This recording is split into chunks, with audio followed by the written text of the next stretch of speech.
Hello everyone and welcome back to the channel. So guys, आज की video में हम डिस्कस करने वाले हैं कॉन्ट्रैक्ट ऑफ इंडेमनिटी को।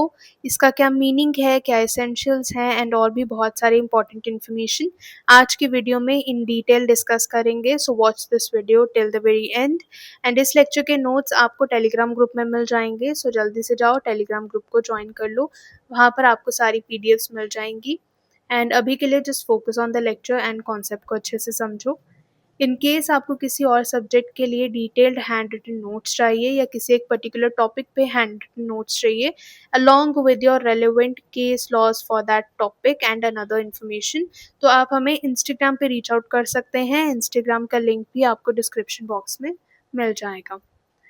चलिए स्टार्ट करते हैं आज के टॉपिक से। आज की वीडियो में हम डिस्कस करने वाले हैं कॉन्ट्रैक्ट ऑफ इंडेमनिटी के मीनिंग एंड डेफिनेशन को। उसके बाद हम देखेंगे कि English law and Indian law में कॉन्ट्रैक्ट ऑफ इंडेमनिटी का क्या ओपिनियन है। Then we look at its essentials and exceptions. फिर हम देखेंगे कि कॉन्ट्रैक्ट ऑफ इंडेमनिटी में लायबिलिटी कब बिगिन होती है, कब कमेंस होती है। And then we look at the rights of the indemnity holder. तो सबसे पहले ये समझते हैं कि इंडेमनिटी होता क्या है। सो इंडेमनिटी का मतलब होता है to make good the loss, यानी कि अगर कुछ लॉस हुआ है तो उसे कंपनसेट करना। ये हो गया इंडेमनिटी वर्ड का इन जनरल मतलब। लेकिन जब हम कॉन्ट्रैक्ट ऑफ इंडेमनिटी की बात करते हैं तो कॉन्ट्रैक्ट ऑफ इंडेमनिटी होता है जहाँ पर एक पार्टी दूसरी पार्टी को प्रॉमिस करती है कि अगर उसे कोई भी लॉस होता है उस प्रॉमिसर की वजह से या फिर किसी भी और पर्सन की वजह से, तो वो पार्टी उस पार्टी के लॉस के लिए उसे कंपनसेशन देगी। इसका एक क्लासिक एग्जांपल है हमारी कार इंश्योरेंस। कार इंश्योरेंस के टाइम पे जो हमारी कार इंश्योरेंस कंपनी होती है वो प्रॉमिस करती है पर्सन को जिसके पास कार है। फॉर एग्जांपल यहाँ पे सी एक इंश्योरेंस कंपनी है और बी एक पर्सन है जिसके पास एक कार है। अब सी ने बी को ये प्रॉमिस किया कि अगर उसे कोई भी लॉस होता है तो सी बी के लॉस को कंपनसेट करेगा और उसके रिटर्न में बी सी को फॉर एग्जाम्पल 1,000 रुपीज देगा। ठीक है जी। यहाँ पर सी ने जो प्रॉमिस करा है बी को कि उसके लॉस के लिए वो उसे कंपनसेट करेगा, तो यहाँ पर सी बन गया है इंडेमनीफायर। सी है यहाँ पर promiser. The person who gives indemnity, जो प्रॉमिस करता है कि वो लॉस के लिए कंपनसेट करेगा, उसे कहा जाता है इंडेमनीफायर। और वहीं जो पर्सन जिसको प्रॉमिस ऑफ इंडेमनिटी हुआ है, जिसको प्रॉमिस करा गया है, उसको कहा जाता है इंडेमनिटी होल्डर यानी कि बी। अब यहाँ पे अगर बी की कार को कुछ भी होता है या जो भी उनकी टर्म्स एंड कंडीशंस है अकॉर्डिंगली अगर बी को कुछ भी डैमेज होता है उसकी कार पे तो सी उसको कंपनसेट करके देगा, जो कि है हमारी इंश्योरेंस कंपनी। इसी पार्ट को, इसी प्रॉमिस को कहा जाता है कॉन्ट्रैक्ट ऑफ इंडेमनिटी। ठीक है जी। तो contract of indemnity is provided under section 124 and 125 of the Indian Contract Act 1872। And इसका डेफिनेशन जो है वो हमने section 124 of Indian contract act में प्रोवाइडेड है। It provides that one party promises to save the other against the losses or damages incurred to him due to the action or failure of the promissory himself और any other party. अब यहाँ पर आपको एक बात notice करनी होगी कि यहाँ पर जो डेफिनेशन है वहाँ पे प्रोवाइडेड है कि अगर कोई भी लॉस होता है ड्यू टू द एक्शन और failure of the promissory himself और द एनी अदर पार्टी, यानी कि यहाँ पर सिर्फ ह्यूमन मिस्टेक या ह्यूमन एरर की बात करी गई है। इट मीन्स इंडियन लॉ ये बोलता है कि कॉन्ट्रैक्ट ऑफ इंडेमनिटी तभी लगेगा अगर जो लॉस या डैमेज है वो किसी ह्यूमन कंडक्ट की वजह से हुआ हो, यानी कि अगर कोई भी ऐसी चीज़ है जो ह्यूमन कंट्रोल के बाहर है या फिर हम कह सकते हैं कि कुछ भी एक्ट ऑफ गॉड है, तो वो कॉन्ट्रैक्ट ऑफ इंडेमनिटी के अंदर कवर नहीं होता है। फॉर एग्जाम्पल अर्थक्वेक है, earthquake is beyond the control of human beings, वो ह्यूमन बींग्स के कंट्रोल में नहीं है। तो अगर कुछ भी due to the act of God होता है that is not covered under contract of indemnity under Indian law. वहीं अगर हम इंग्लिश लॉ की बात करें तो वहाँ पर जो कॉन्ट्रैक्ट ऑफ इंडेमनिटी है उसका स्कोप थोड़ा वाइडर है। वो ये बोलता है कि कोई भी एक्सीडेंट या कोई भी एरर जो है अगर वो होता है दैट मे और may not be due to the conduct of human beings, then also it will fall under the contract of indemnity, यानी कि वो एक्ट ऑफ गॉड को भी कॉन्ट्रैक्ट ऑफ इंडेमनिटी में इंक्लूड करते हैं। This is the main difference between English and Indian view when it comes to contract of indemnity. ये देखिए, इंग्लिश लॉ ये बोलता है कि कॉन्ट्रैक्ट ऑफ इंडेमनिटी का एक वाइडर स्कोप है वहाँ पर, as it includes accident and events that may और may not be in the control of humans, यानी कि एक्ट ऑफ गॉड भी यहाँ पर इंक्लूडेड है।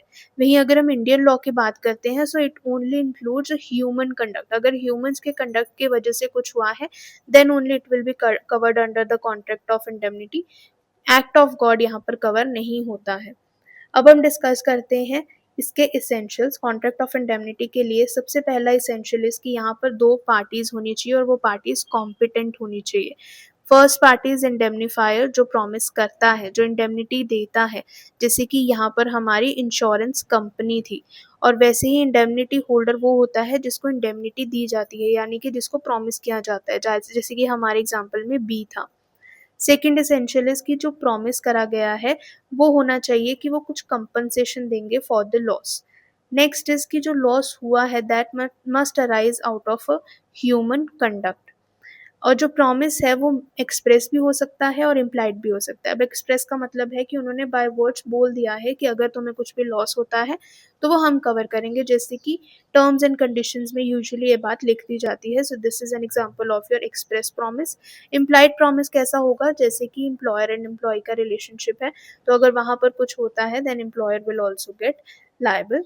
Next is that all the valid essentials of a valid contract, जितने भी essentials हमें section 10 of the contract act के अंदर प्रोवाइड करे गए हैं वो सारे एसेंशियल्स भी यहाँ पर कंप्लीट होने चाहिए। So these are the essentials of a valid contract of indemnity. अगर हम बात करते हैं कॉन्ट्रैक्ट ऑफ इंडेमनिटी के एक्सेप्शंस की, so there are some exceptions. वैसे तो इंश्योरेंस को भी कवर करा जाता है under the contract of indemnity, but अगर लाइफ इंश्योरेंस है, फायर इंश्योरेंस है एंड मेराइन इंश्योरेंस है, उसे कॉन्ट्रैक्ट ऑफ इंडेमनिटी के अंदर कवर नहीं किया जाता है। It is covered under the special insurance act. ठीक है जी। अब हम बात करेंगे एक बहुत ही इंपॉर्टेंट टॉपिक की, that is commencement of liability in case of contract of indemnity. अब जो इंडेमनीफायर है उसकी लाइबिलिटी कब अराइज होगी? It will arise the moment जब इंडेमनिटी होल्डर की लाइबिलिटी अराइज होगी, या फिर जब इंडेमनिटी होल्डर ऑलरेडी एक लॉस को पे कर चुका है उसके बाद उसे रीपेमेंट होगा। सो this is a very important question. पहले ये माना जाता था, एक ओल्ड रूलिंग ये थी कि जब इंडेमनिटी को पे कर दिया जाएगा एक बार, यानी कि अगर इंडेमनिटी होल्डर को कुछ लॉस हो गया और उसने उस लॉस को पे भी कर दिया, तो उसके बाद में जो इंडेमनीफायर होता है वो इंडेमनिटी होल्डर को रीपे कर देगा। पहले रूल ये हुआ करता था, बट लेटर ऑन ये बात रियलाइज हुई कि ऐसा करने से बहुत ज़्यादा बर्डन जो है वो इंडेमनिटी होल्डर के ऊपर आ जाएगा, एंड जो पर्पस है इस कॉन्ट्रैक्ट ऑफ इंडेमनिटी का वो वायलेट हो जाएगा। Because contract of indemnity form ही इसलिए करी गई थी ताकि इंडेमनिटी होल्डर के ऊपर सारा बर्डन ना आ जाए उस टाइम पे, इसीलिए बाद में उसको चेंज करा गया। एंड अभी करंटली जो रूल है दैट इज कि जो इंडेमनिटी है उसको रीपेमेंट की तरह नहीं देना है, रेदर लाइबिलिटी उसी टाइम पे अराइज हो जाएगी जिस टाइम पे इंडेमनिटी होल्डर की लाइबिलिटी अराइज करेगी। यहाँ पर भी यही लिखा है, indemnity was payable only after the indemnity holder had suffered actual loss. पहले ये रूल हुआ करता था, लेकिन अब द रूल इज कि इंडेमनिटी को नेसेसरली सिर्फ रीपेमेंट की तरह कंसीडर नहीं करना है आपको। इंडेमनिटी का मतलब ये है कि इंडेमनीफायर को कभी भी पे करने के लिए बुलाया ही ना जाए। तो यानी कि अगर हम बात करते हैं कि इंडेमनीफायर की लायबिलिटी कब कमेंस होगी, so it is the very moment जब इंडेमनिटी होल्डर की लायबिलिटी अराइज होगी। अगर हम बात करें कि इंडिया में इस बात की क्या पोजीशन है, सो इंडिया में भी there have been multiple cases, multiple judgments, जहां पर इसी बात को बार बार ऑनरेबल सुप्रीम कोर्ट एंड हमारी अदर हाई कोर्ट्स ने भी बार बार बोला है कि इंडेमनिटी जो है it is not repayment after payment. इसका मतलब ये नहीं है कि अगर इंडेमनिटी होल्डर ने कुछ पेमेंट कर दिया है तो अब हम उसे रीपेमेंट कर देंगे, नहीं। इसका मतलब है कि इंडेमनिटी होल्डर को कभी भी पेमेंट करने के लिए बुलाना ही नहीं चाहिए।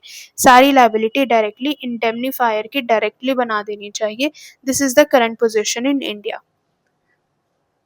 अगर हम बात करें इंडेमनिटी होल्डर के राइट्स की, तो वो हमें प्रोवाइडेड है section 125 of the Indian contract act. वो ये बताता है कि सारे डैमेजेस जो भी एक सूट में बेयर करने पड़े थे इंडेमनिटी होल्डर को, वो सारे उसे दिए जाएंगे। All the cost of a suit, अगर कोई भी कॉस्ट था तो वो भी, बस यहाँ पर ये चीज़ ज़रूरी है कि जो इंडेमनिटी होल्डर है he must have acted prudently, and उसने अपनी अथॉरिटी के अंदर ही एक्ट करा हो। एंड थर्डली सारे सम्स, ऑल सम्स जो भी उसने कॉम्प्रोमाइज के अंडर पे करे होंगे तो वो उसको मिल जाएंगे। यहाँ पर भी कंडीशन क्या है कि उसने प्रोमिसर के ऑर्डर्स के अगेंस्ट एक्ट नहीं करा था और उसने प्रूडेंटली एक्ट करा था, तो ये चीजें हैं जो उसको मिल जाएंगी, डैमेजेस, कॉस्ट एंड सम्स। ठीक है जी। So that's all for today guys. I hope ये जो वीडियो है ये आपके लिए इन्फॉर्मेटिव रही हो। आपका जो भी फीडबैक है कमेंट्स में ज़रूर शेयर करना। And if you like the video please to hit the like button. Notes के लिए टेलीग्राम ग्रुप ज्वाइन कर लो, हैंड रिटन नोट्स के लिए इंस्टाग्राम पे डीएम कर देना। एंड इस चैनल को सब्सक्राइब कर लो ताकि ऐसी ही और इन्फॉर्मेटिव वीडियोज़ आपको मिलती रहें। Thank you so much for watching the video.